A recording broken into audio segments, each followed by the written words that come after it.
Thinking Aloud. Conversations on the leading edge of knowledge and discovery with psychologist Jeffrey Mishlove.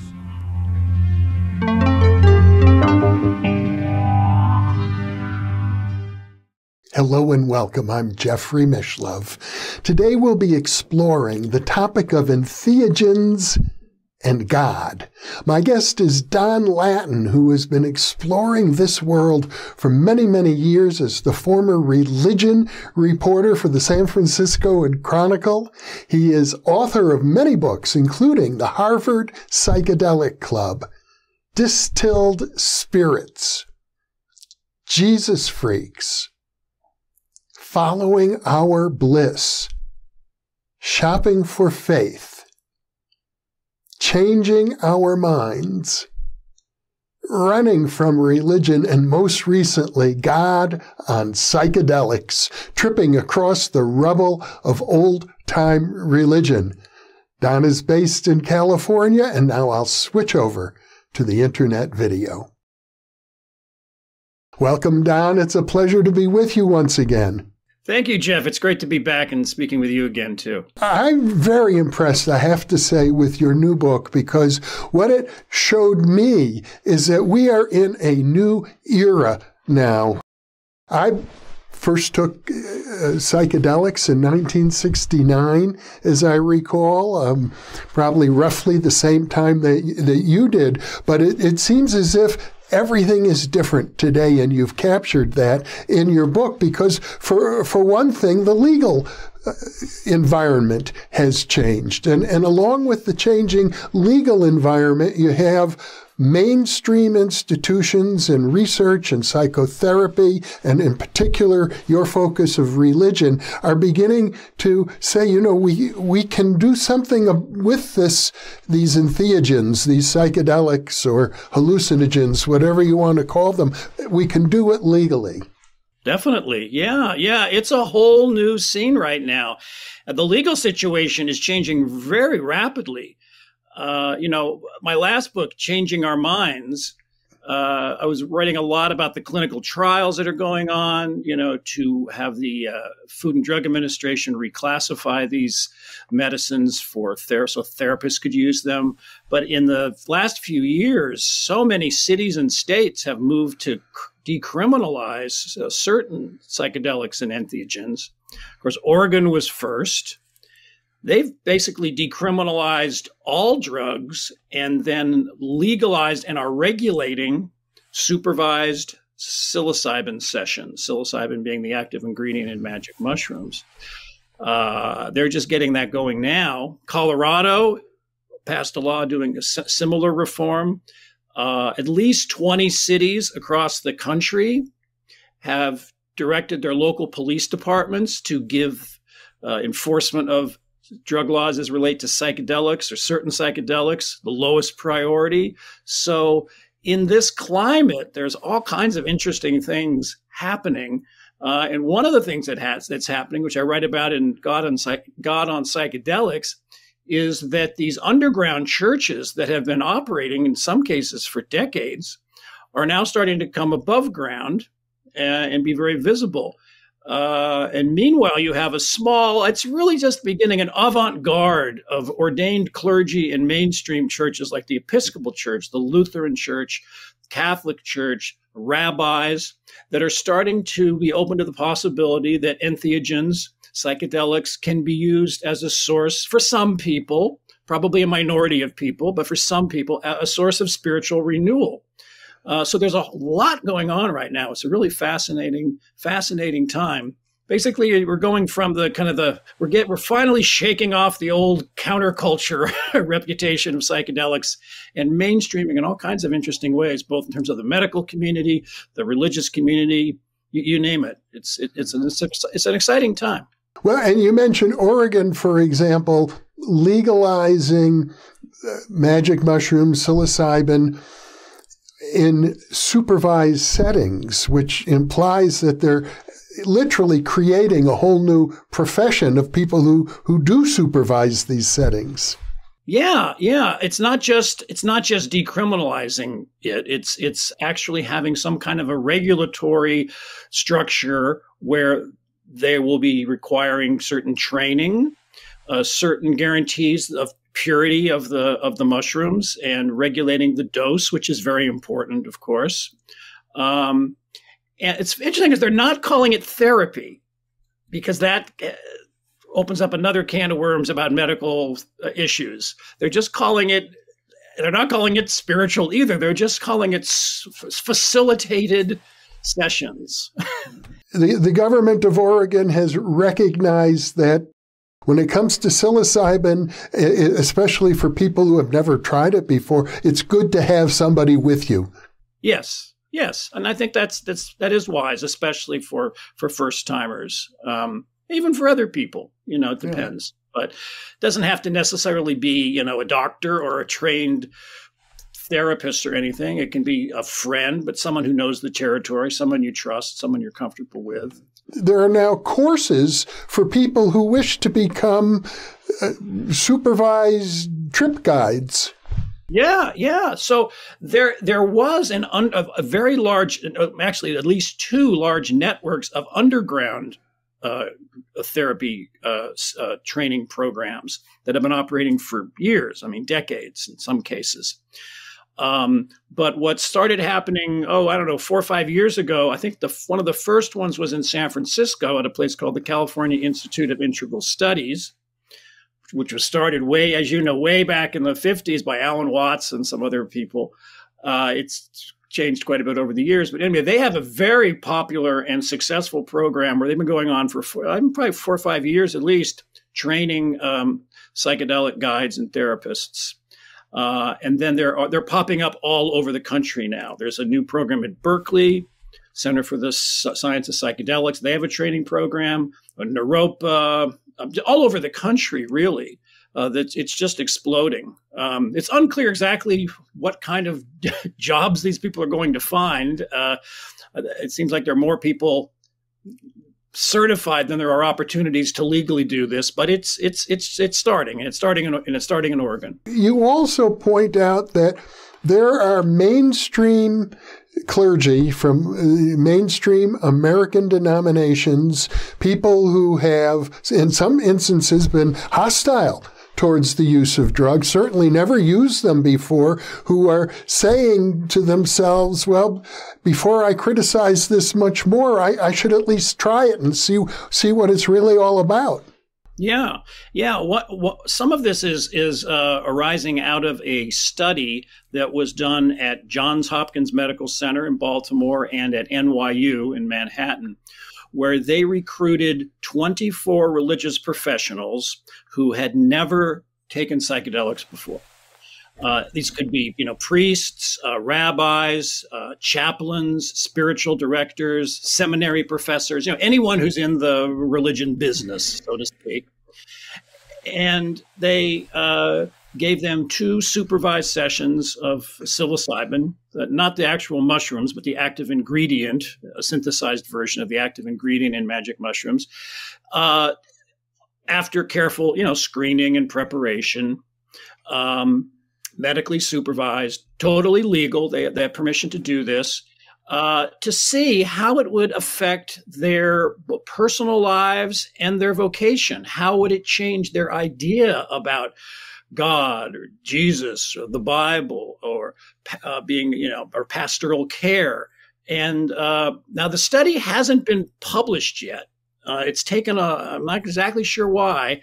It's been delayed several times. But as a journalist, I managed to track down 4 or 5 people who were participants and interviewed them and got a kind of a range of responses, what happened with them. And 2 of those individuals, one is a rabbi in California, the other is an Episcopal priest in Georgia, have started organizations. They were so inspired by the experience that they had that they've started organizations. One is called Ligare.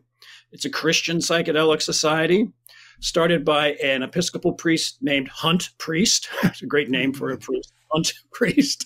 And he's already organizing retreats for other clergy to have them experience a mystical experience through psychedelics. They've gone all the way to the Netherlands because it's legal there, but probably the next time they do this, it will be in Oregon. So they're starting with clergy.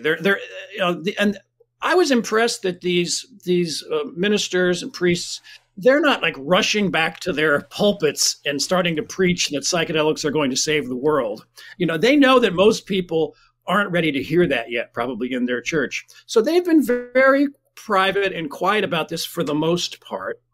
And because also not everyone had a positive experience. We can talk about that a little bit if you want, the range of experiences that these folks had. It's very interesting that it's happening at this time, right now, that mainstream clergy, for the first time, are saying, within their religious body, there are opportunities for them to, under appropriate circumstances, perfectly legally and with all religious sanctions, take psychedelics. At the same time, church attendance is dropping dramatically.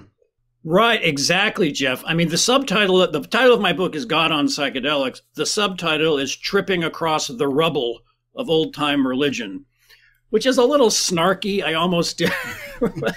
I didn't want to offend anyone, but, anyway. But that's a reference to the fact that, I was a religion writer for the San Francisco Chronicle for more than 20 years.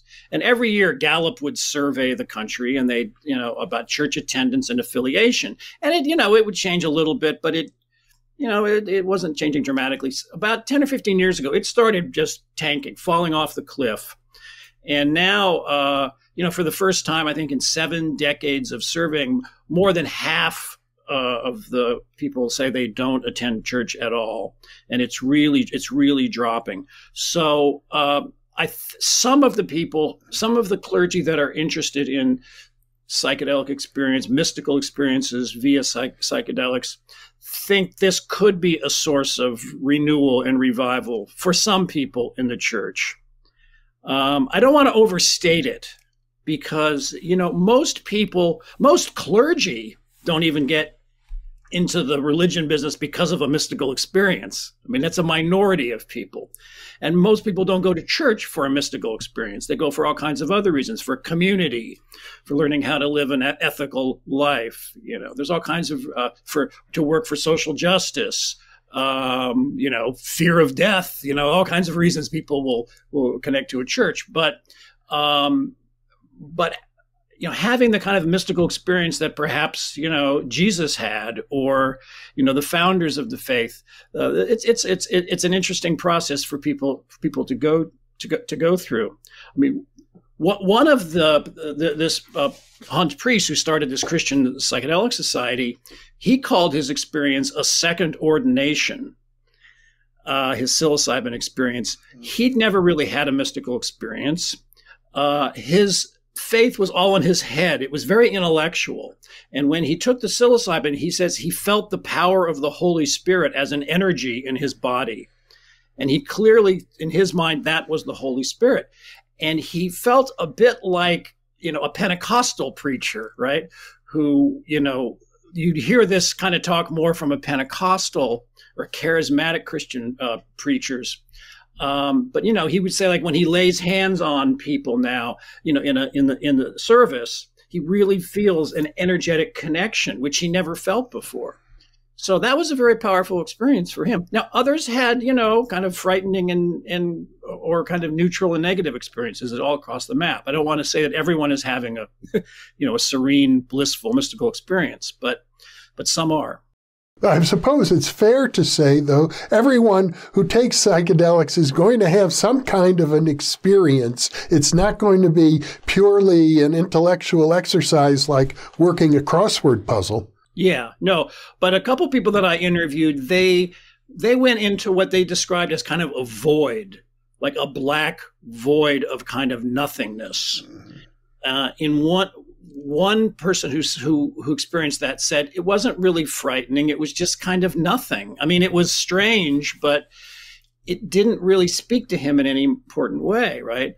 Whereas another woman who's happened to be an Episcopal chaplain at Harvard, working at Harvard, she said it was a very terrifying experience. There was kind of an emptiness to it that kind of frightened her at first, and she didn't see it as part of her Christian tradition or experience until she dug a little deeper and realized that, well, there actually is a tradition of this in Christianity. You know, the whole dark night of the soul of St. John of the Cross. You know, mystical experiences are not always blissful and, you know, rainbows and, you know, wonderfulness. They can be difficult.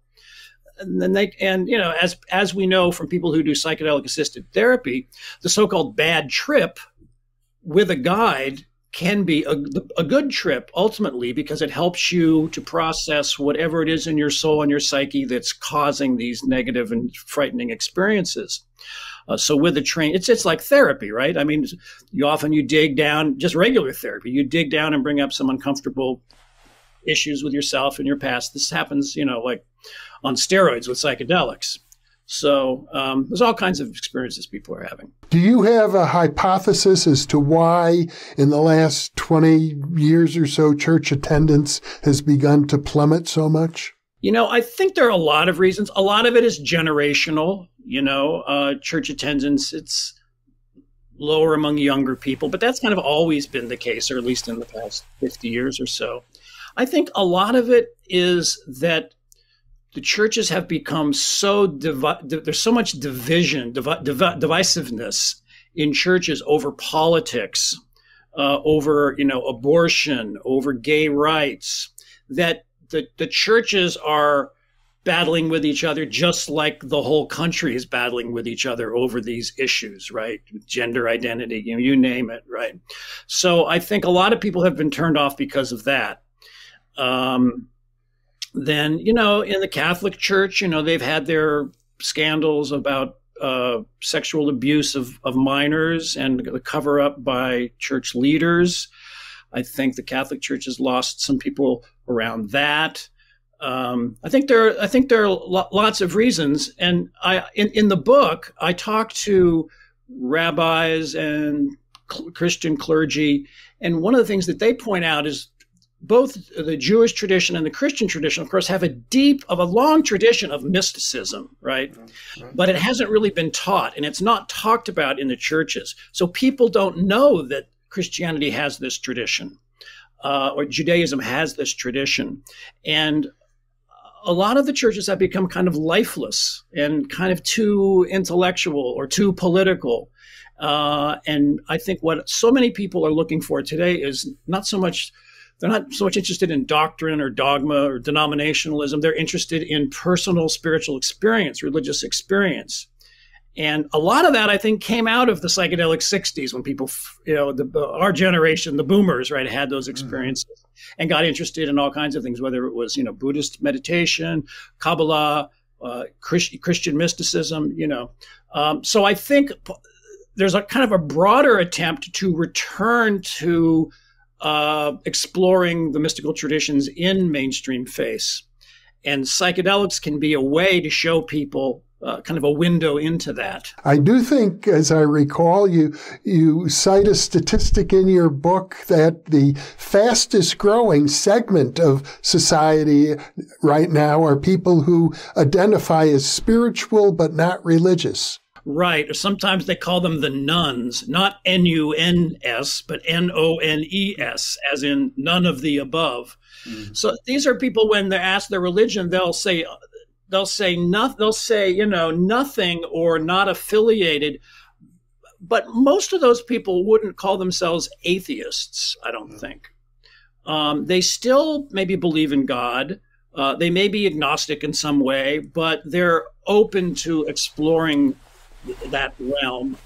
And I think what's happening in the so-called spiritual but not religious movement is you have all kinds of other forms arising, the so-called small group movement, you know, rather than big, you know, mega churches and everyone's going and, you know, worshiping Jesus on Sunday. You have a lot of small groups like house churches of maybe a dozen people, or Bible study groups, meditation groups, men's groups, women's groups, 12-step fellowships. That's a big part of this too.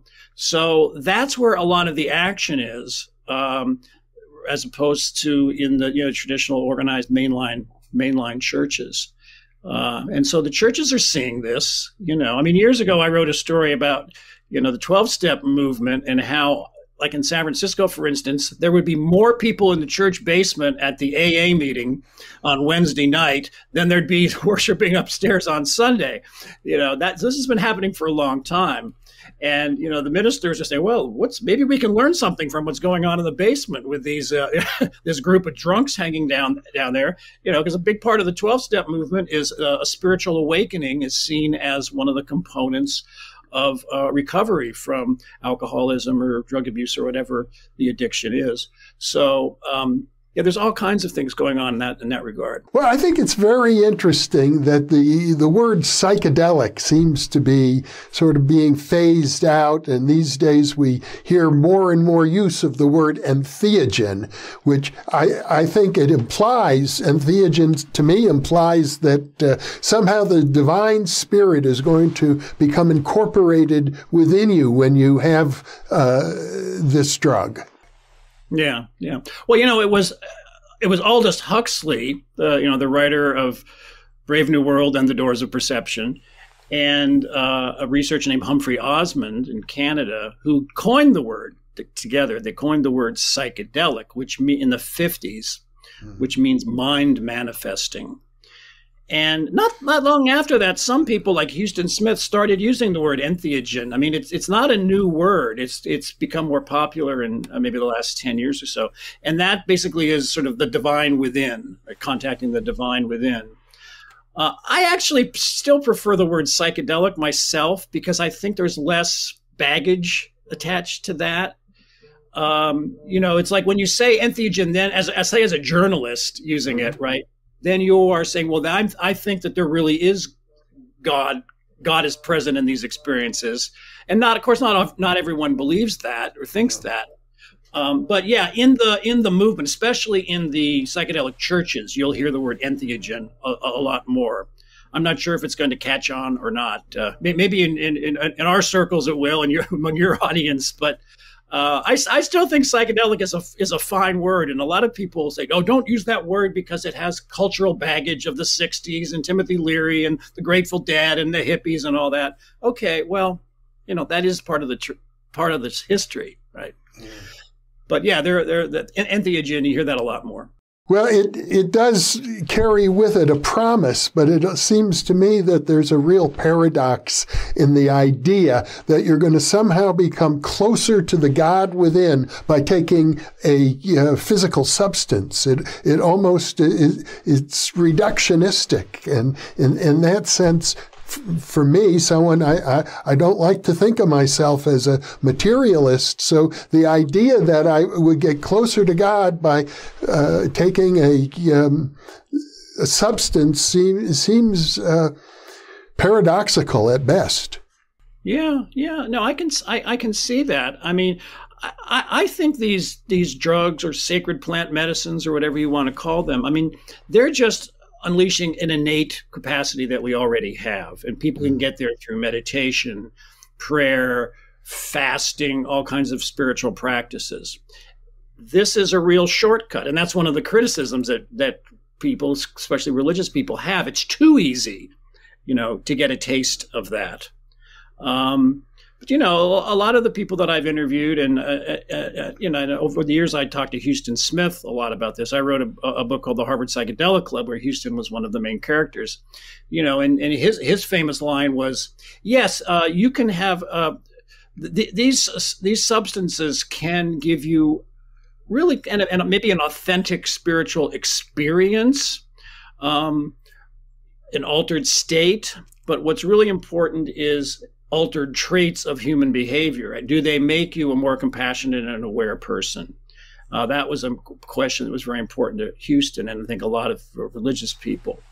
I think a lot of people in my generation, maybe still today, younger people, they do get a little window into this world.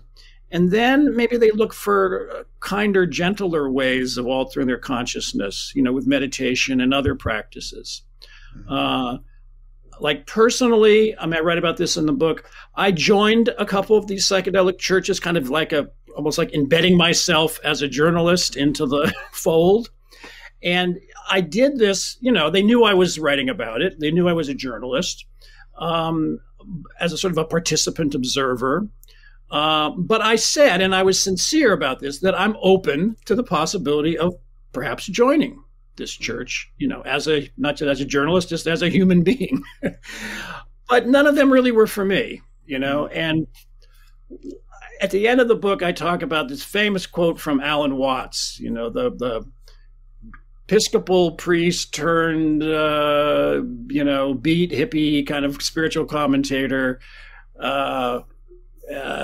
His line was, once you get the message, hang up the phone. Mm-hmm.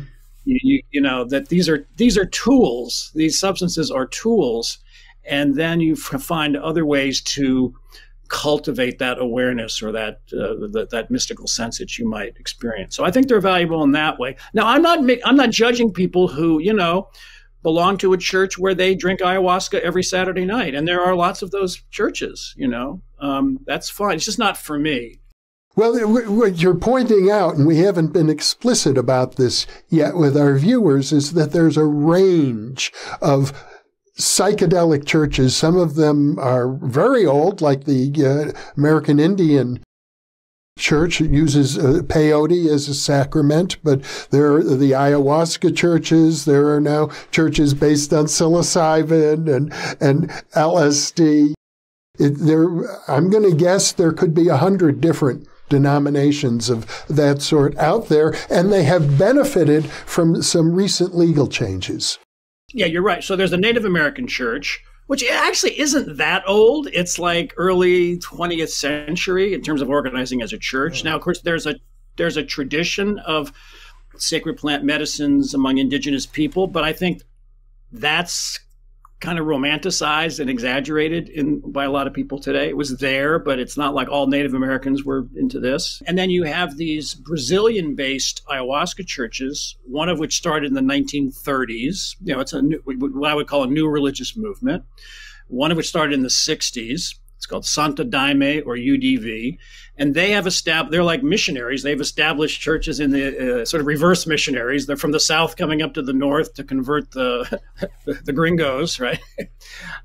They've started churches, which have then split off. There's all kinds of schisms and debates, and there are all kinds of arguments in the psychedelic religion world, just like there is in the broader world of religion, right? But yeah, there are, and then there are these new churches like magic mushroom churches. There were churches that started in the 60s around LSD. Some of those are still around or reforming. I profile a church in Oakland, California called the Sacred Garden Church. They're really interesting because they were behind the effort to convince the Oakland City Council to decriminalize plant-based psychedelics. And then they got that through the city council. That gave them kind of an opening to come above ground and, publicly have this ministry called Sacred Garden Church. And they call themselves a postmodern church, by which they mean you can kind of believe anything you want about the nature of a religious experience or a psychedelic experience. You can think that maybe the entities that you see when you smoke DMT are real or not, and the sort of the creed that they have, the only thing close, sort of a creed, a pseudo creed, is you say, I believe that used with care and respect, entheogens can open us up, have the possibility of opening us up to divine presence within this lifetime. Now, I can sign on to that, partly because it's the word possibility. Mm-hmm. But so in this church, you have people who believe all kinds of different things about the nature of the mystical experience they're having, but they're still coming together to explore that.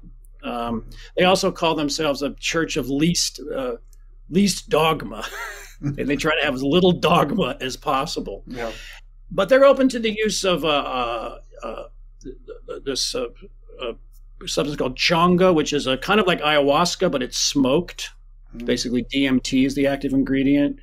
Or MD, also not just plant-based, MDMA, or so-called ecstasy. They have a ceremony with that.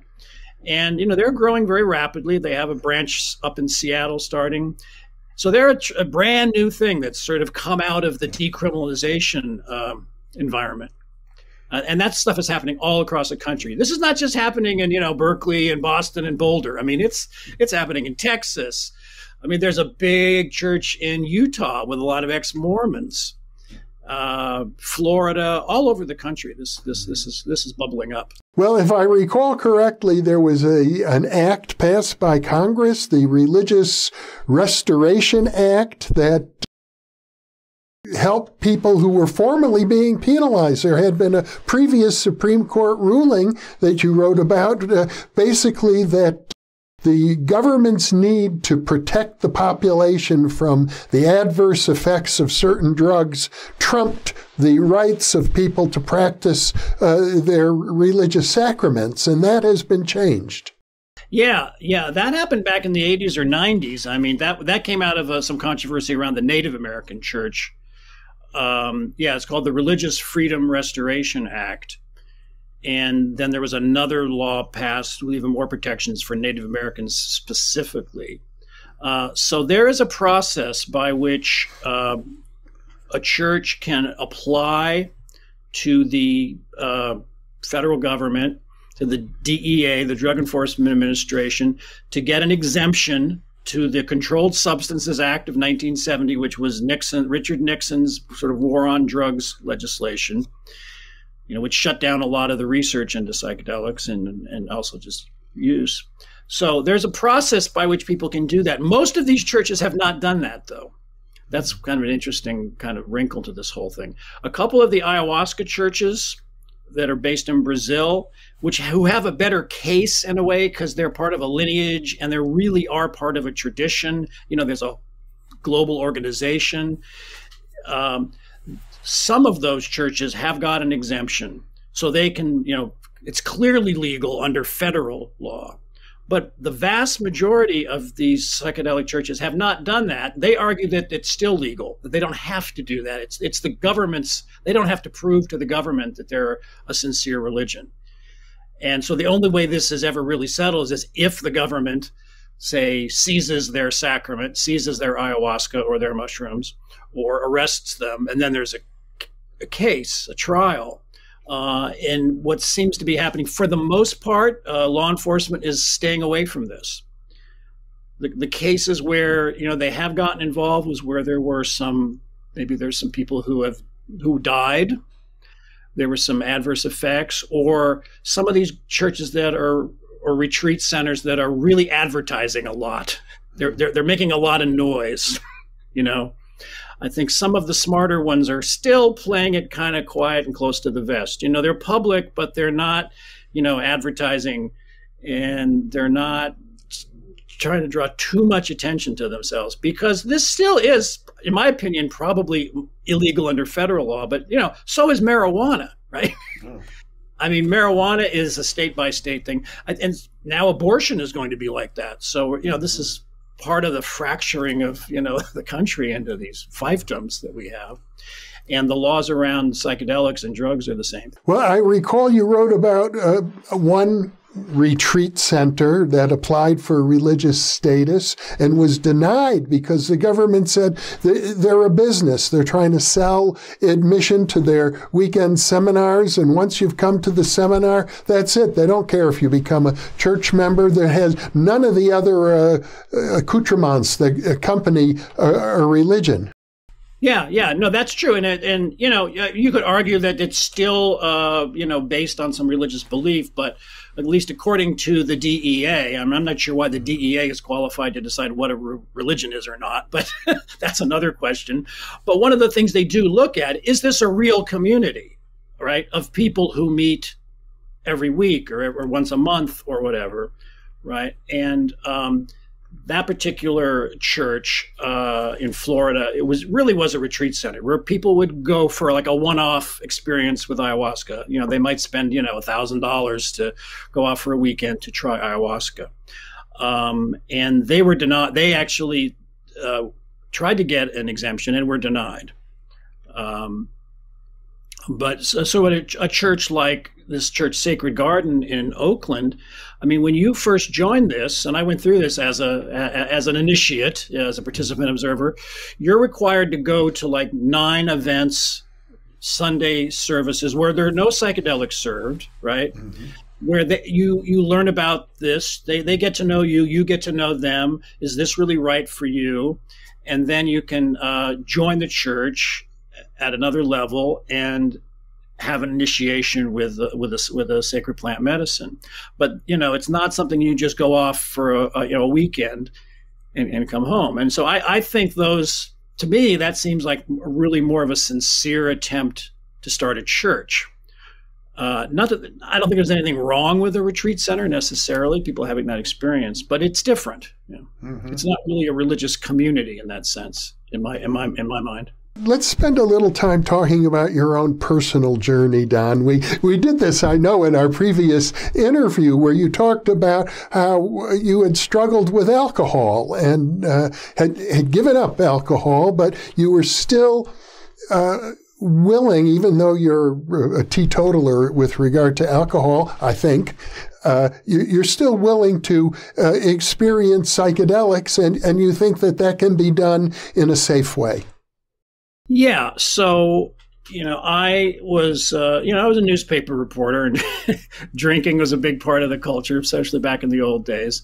And, you know, I was a heavy drinker for many years, and, you know, but now I look back, I call myself a highly functioning alcoholic. You know, I never lost my job. I never got a DUI, but I was drinking way too much. And I got into cocaine at a certain point. So it was really the combination of the cocaine and alcohol, which got to me, and I wasn't really enjoying it anymore. I kept doing it. That's often a bad sign, you know. And I went to a rehab center, and you know, I had some slips in the beginning, but I'm now about 17 years clean and sober. Haven't touched alcohol or cocaine. But I don't know, around 2014. When I started doing the reporting for Changing Our Minds, I decided that I needed to experience, and I hadn't done any drugs. I mean, I hadn't done anything stronger than a double espresso, you know, for at that point, 8 years, right? No marijuana, no psychedelics, nothing. And I decided that, you know, to write about both the therapeutic and the spiritual use of psychedelics, I had to experience it. So I very gingerly and cautiously kind of dipped my toe, you know, back into the use of psychedelics, but always within the context of either a therapeutic session or a religious ceremony, right? I'm not going to Burning Man. I'm not going to concerts. I'm not going to parties, you know. You know, while I was already sober, I wasn't using psychedelics as a way to, you know, kick a habit, like. But I did sort of get a deeper appreciation of sort of the nature of my addictive mind through ayahuasca. And, you know, in this book, God on Psychedelics, the last chapter is about the so-called Psychedelics in Recovery movement. And these are people who think that psychedelics can be used to help people overcome an addiction, whether it's to heroin or alcohol or even like, you know, sex or shopping or work or whatever your addictive behavior is. And there's, of course, a tradition of this. I read about this in the book of Bill Wilson, the co-founder of Alcoholics Anonymous, who got sober, you know, in the 30s before he ever tried LSD. But 20 years later, in the 1950s, Bill Wilson started experimenting with LSD because he thought it could be used to help other alcoholics have the spiritual awakening they talk about in the 12 steps. He also hoped it would help him with his struggle with depression, Bill Wilson, and his addiction to tobacco, which is the drug that killed Bill Wilson in the end, was his addiction to cigarettes. Yeah, so there is a tradition, even in Alcoholics Anonymous, of an openness to using entheogens or psychedelics to prompt the spiritual awakening that they talk about in the 12 steps. And I was involved with a group called Psychedelics in Recovery. And this is a newly emerging 12-step fellowship where the members are open to the possibility of using psychedelics to help people get sober. Despite the fact that Bill Wilson was in favor of this back in the 1950s, today in AA, you just do not talk about this. I mean, AA is really, for the most part, abstinence only. So there's very little openness to this idea within mainstream AA meetings. But partly in response to that, this new fellowship there's actually two different networks. One that I was involved with called Psychedelics in Recovery. They are more 12-step focused. They've kept the structure of the 12 steps, but are open to, the cautious and careful use of psychedelics for some people to help overcome their addiction. And it's a safe place for people to come, even if they don't do it, to just talk about it, to talk about the possibility of this, right? Which you couldn't really do in a normal AA meeting. It just wouldn't be appropriate, really. So this was a group that I kind of helped get started, I don't know, 5 or 6 years ago. I've kind of fallen away from it for various reasons, but they're growing quickly, especially during the whole COVID, shutdown. There were like dozens of Zoom meetings now in the Psychedelics and Recovery Network. So it's been launched, and they're out there trying to help people. I guess it would be fair to say that most of the mainstream religions, just like AA, are in favor of abstinence entirely. There are very few percentage-wise examples of mainstream religions approving of psychedelic use.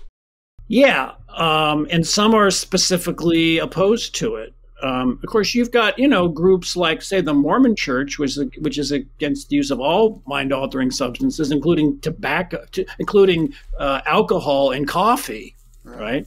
Or Coca-Cola.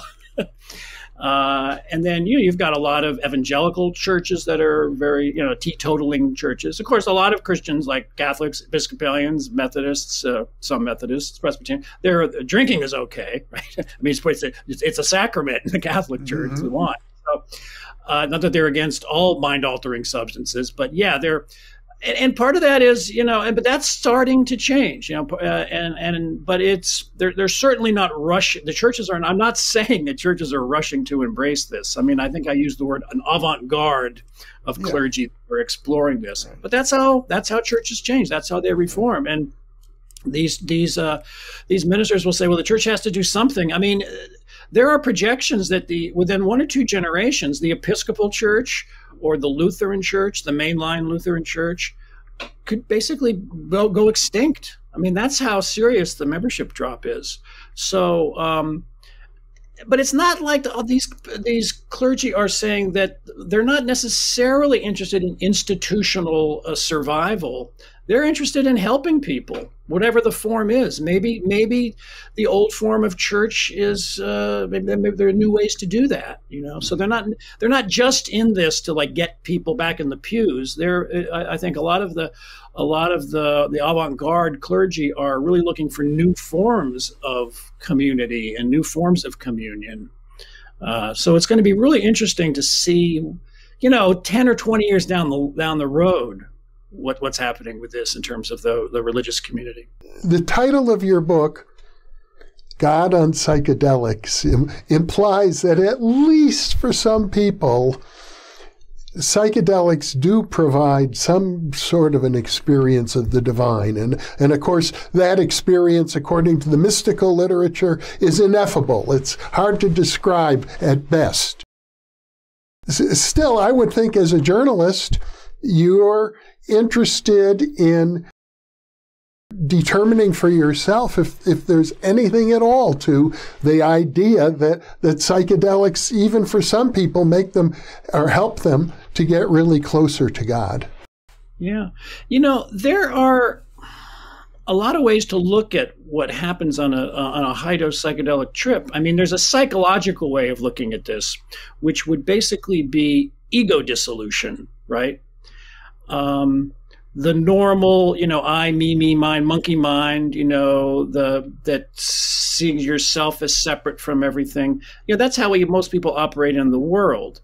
And of course, a mystical experience, you often will have, people will call it a non-dual experience, right? Mm-hmm. Where there won't be this separation between you and everything around you. So you can have these incredible feelings of oneness, of one wonderful expression is oceanic boundlessness, feeling like the small I kind of diminishes and this other I, this bigger sort of I you connect to, ultimate reality, cosmic consciousness, whatever you want to call it.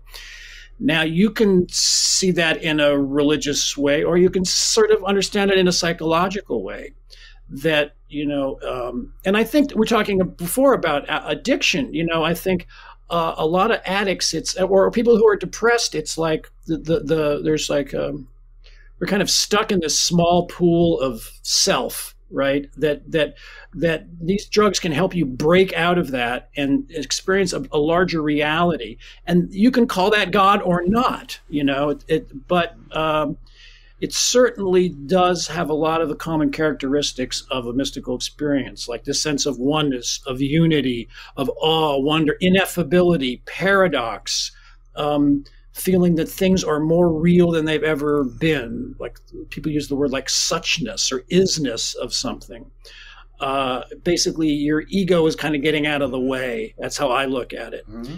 And some of the work that they've been doing at Johns Hopkins, where they actually have surveys where they will try to rate people, did you have a, quote, mystical experience, right? And they will ask you about, did you have a sense of ineffability or paradox or unitive experience? And, they claim to be able to measure whether or not you've had a quote, mystical experience.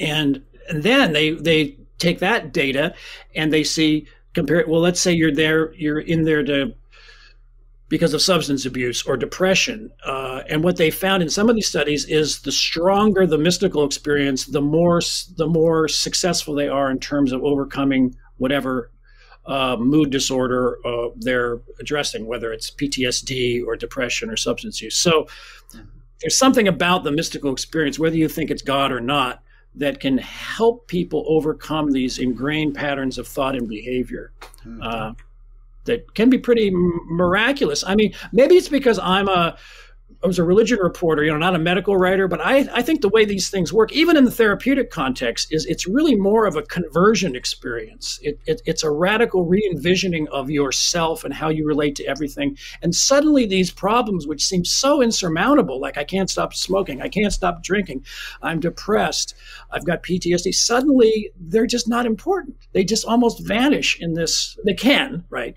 They can just vanish. To me, that sounds like a conversion experience. Let's look at it in a larger sense for a moment. You and I are roughly part of the same generation. We came of age in the 60s and 70s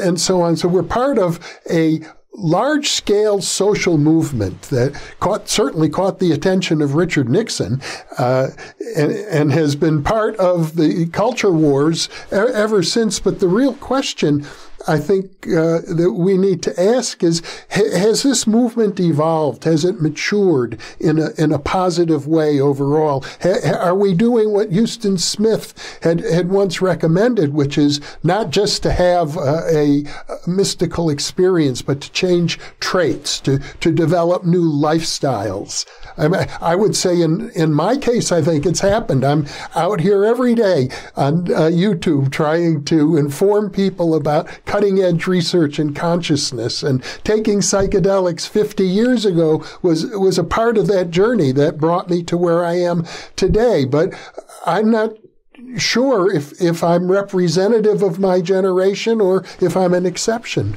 That's a really good question. I think in terms of individual people's lives, I think the spiritual counterculture of the 60s had a huge and mostly positive effect. I mean, I think the way people look at, say, the environment, the whole ecological movement, the way we look at healthcare, the whole mind, body, spirit, kind of consciousness around healthcare, the food we eat, the way we worship and approach the divine. I mean, all these things have radically changed for a lot of people. Maybe it's still in some ways a counterculture or a minority of people, but it's pretty mainstream, a lot of these things, like yoga studios on every corner. Yeah. Mindfulness is like, you can read about it in the supermarket checkout stand, right? I mean, it's like everywhere. Mm-hmm. So I think, and some of this, not all of this, can be attributed to the psychedelic revolution, of the 60s and 70s. But, I also think there was this naivete. You remember, Jeff, I mean, we're going to change the world, right? Yeah. That whole hippie, that whole beautiful idealistic, kind of mm-hmm. vision of the age of Aquarius and all that. And that didn't happen. I mean, we had the 80s, then we had the 90s, So I don't know. And then one of the things that kind of bugs me in the so-called psychedelic renaissance is, people are talking this way again. Psychedelics are going to save the world. Well, I don't know. I'm skeptical. Mm-hmm. Skeptical. I think they can have I think they can foster cultural change in some ways, but I think it's much more complicated than that. And I have a lot of concerns. I'm disenchanted with a lot of what's going on in the psychedelic renaissance. A lot of it it's kind of a boutique experience for people who can afford to, even if it's an underground therapist, people can spend thousands of dollars, to have a psychedelic experience with a guide. Mm-hmm. And even some of these churches are, requiring tithing and payments, and there's a commodification of psychedelics, which is really happening in like the pharmaceutical end of it. Mm-hmm. I mean, this is another story. I don't really get into this in the book, but I mean, literally billions of dollars in venture capital have poured into this to try to develop new drugs, psychedelic-based drugs. Mm-hmm. A lot of these companies, and that bubble has popped. A lot of these companies are in trouble now. A lot of them are shut down. It's kind of like what happened with the .com, the first mm-hmm. .com explosion, right? Mm-hmm. All this venture capital, and no one really knew how they were going to, really monetize this. So people are talking about the psychedelic industry now, and the hair on my back kind of goes up when I hear that term, the psychedelic industry. Maybe I'm just stuck in the counterculture mindset or something, mm-hmm. but I don't think psychedelics are going to save the world. I think on an individual basis, they can be very, very beneficial for people. These are also can be dangerous. I mean, you can have a psychotic break, I mean, it's not dangerous in terms of addiction, like say opioids or alcohol or tobacco, which are maybe more dangerous in some ways. But psychologically, many of us have had bad trips, and I write about this in the Harvard Psychedelic Club and another book, Distilled Spirits. I had a very difficult time for a few months, as a young man after a bad acid trip, and I was terrified. I thought I'd permanently damaged my brain, and I was fine in the end. I think I came out saner than I went in, but it was scary for a while. And I think a lot of people have had those experiences. So I think I'm not, I don't want to come across as a psychedelic sort of boosterism, right? I really don't. Sometimes when I start talking about it, I get excited and it kind of starts sounding that way, but I always want to take a step back and, Well, fundamentally, you're a journalist, and I'm a skeptic. Okay. I see myself as a skeptical universalist. That's what I started calling myself. By that I mean that by universe, I think there's truth and there's goodness in all the world's religions, especially maybe the mystical sides of all the world's religions. And there's also a lot of grandiosity and corruption and exploitation. That all those things are present. And so as a journalist, I try to sort of go in with eyes wide open, whether I'm writing about the psychedelic churches or the Catholic Church. Well, I guess one thing we can say for sure, being able to look back now over half a century, is that psychedelics didn't go away and they're not about to. They are not. No. And that's the real difference. It was a transgressive thing. It was illegal. People were going to jail. People are still going to jail. and now you've got, university medical centers and research institutions and politicians endorsing this. Laws are changing. It's really, it's not counterculture anymore. It's really mainstreaming. It's just the beginning, but it's mainstreaming. Well, Don Lattin, once again, this has been a fascinating conversation. You really do have your finger on the pulse of what's happening in our culture with regard to psychedelics. And I can see it's a mixed picture. It's not 100% good. It's not as beautiful as I once thought it would be. But it's certainly a far cry from the sorts of fear-mongering that took place during the Nixon years. Yeah, for sure. Well, it was great sharing this time with you, Jeff. I always enjoy speaking with you. Yeah, I'm very happy to speak with you anytime you've got something to say, Don. It's a fascinating conversation, and you'll be welcome back over and over again on New Thinking Aloud. So much. You're very welcome. And for those of you listening or watching, thank you for being with us.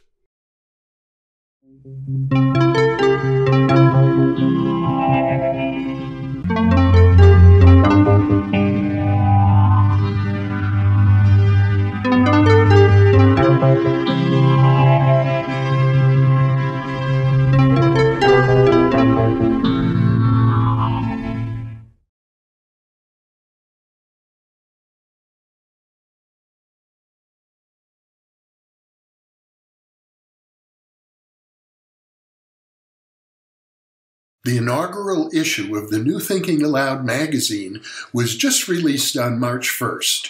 You can download a free PDF copy from the New Thinking Aloud Foundation website.